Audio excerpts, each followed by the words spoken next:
Willie, who was recognized by many as the Jackie Robinson of hockey, became a name to the public when he broke through the National Hockey League's color barrier, being the first black man to play in the league. O'Ree played professional hockey for several years, despite being on the end of racism throughout his career, and after deciding to hang up the skates, he continued to contribute to the game by creating a youth hockey development program. He is now recognized as the first black NHL player and has received a number of awards, including the Order of Canada. Although he is now respected and honored, it was not always this way throughout his career. Although Willie was a big name and a spotlight of the media during the semi-pro leagues and earlier in his life, his debut into the NHL was not how most would expect. Renaissance is a very influential moment that shaped not only me but a lot of African Americans. I was even told I should go play for the Rangers solely for that reason. Crazy to think, huh? I think it made it easier for me to be accepted into the NHL, especially because all the teams were based in the north of North America.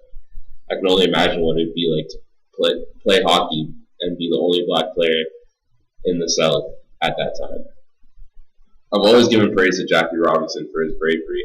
I've met him twice, especially when I was younger. He gave me some encouraging words. He said to me, "Whatever sport you choose, work hard and do your very best. Things will work out for you." That sentence always stuck with me. I met him again at a luncheon, and he remembered me from 1949 to 1962. He remembered me. That was very influential to me. Also, listening to my brother tell me to keep striving towards my goal regardless of race helped me through a lot of adversity because I kept that in mind. The words of "don't let that interfere with you, what you really want to accomplish," stuck with me throughout my career. Whether it was through juniors or professional, I took the approach that no matter what team I was trying out for, I was going to make it.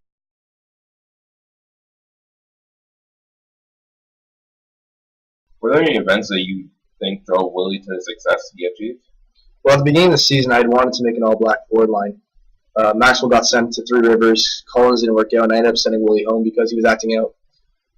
During our preseason tour of the Maritimes, we ended up at Fredericton. Willie's parents got a hold of me there and pleaded me to give their son another chance. He seemed apologetic and I decided to give him another chance. It turned out to be a really lucky decision because he ended up assisting in 3 of the 4 goals. He was a different man when he came back. Did he ever experience any trouble on his way?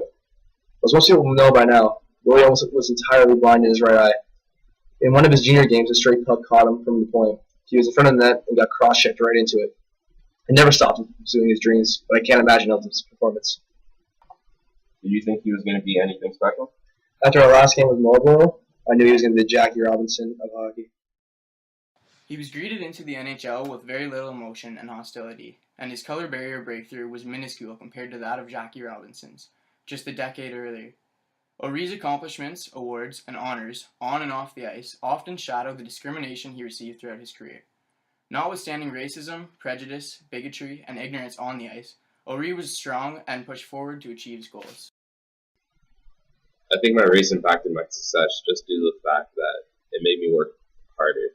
I encountered many fights, heckling, racial slurs, and remarks, but I tried not to let it get to me. The first couple of games I got into many fights just because of my skin and players trying to see what I was made of, and it tested me.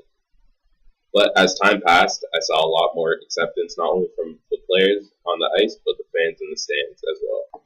I guess my race garnered a lot of media attention, and I was looked at in a different light than other players. Willie O'Ree's courage and strength to be one of hockey's top contenders during the Jim Crow era must not be forgotten when appreciating his professional hockey career. Willie O'Ree should ultimately be remembered for breaking the National Hockey League's color barrier on January 18, 1958, when he joined the Boston Bruins. O'Ree was best known for his ice speed and will be forever known as the first black player to break through the NHL's color barrier.